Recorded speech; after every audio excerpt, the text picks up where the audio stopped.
Truth is truth, and fascism is fascism. As we RevComs, or revolutionary communists, have said, the murder of Charlie Kirk was wrong and should not in any way be justified, let alone cheered. But some Democratic Party politicians and liberal columnists have not only correctly denounced the murder, but have tried to whitewash Kirk into some kind of champion of free speech and principled exchange of views. No, Kirk devoted his entire adult life to fighting for fascism. Fascism is not a swear word.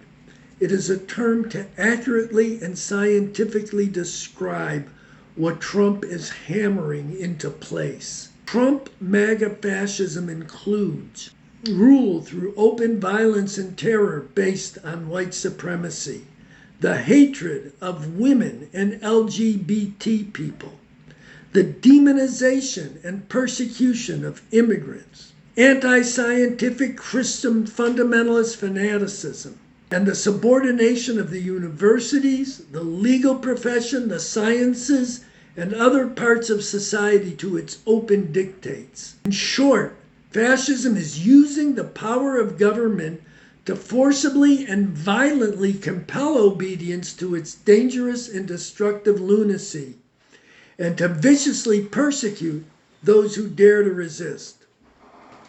Now, some of those who have prettified Kirk as some kind of free speech champion are opposed to Trump, but their praise for Kirk objectively promotes conciliation with Trump fascism. They undermine people's understanding that what we are dealing with in the Trump MAGA forces really is fascism, and that there is no living with this fascism, especially at a time when the fascists are full out distorting the truth, making violent threats against those who stand on the side of justice, and concretely calling for FBI infiltration and mass arrests against all organizations and individuals standing up against Trump.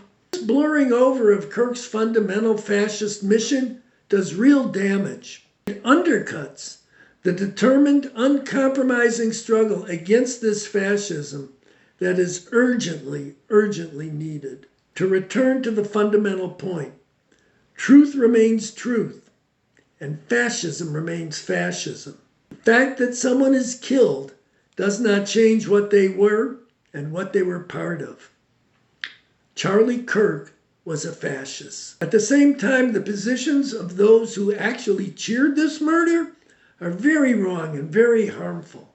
What we face is extremely serious, and there can be no room for infantile posturing without any sense of the consequences for the masses of people. More than that, we cannot fall into the trap of adopting the same twisted values and harmful lust for revenge as those whom we fight. We are, or need to be, fighting for a better world, an emancipating world, and we need to fight for a morality consistent with that. These fascists now threaten vengeance and aim to use the murder of Kirk to speed their drive for the total makeover of society. We cannot back off 1 inch of the face of that. We must intensify our efforts to defeat this fascism through massive, non-violent struggle. This means very concretely supporting the urgent call of Refuse Fascism for millions to flood D.C. in nonviolent protest. Surround the White House, surround the Capitol, surround the illegitimate fascist-packed Supreme Court. Come back again and again. Across the country, refuse to comply. Every person of conscience, millions of us together, grind the machinery of the fascist regime to a halt and not stop until Trump is removed.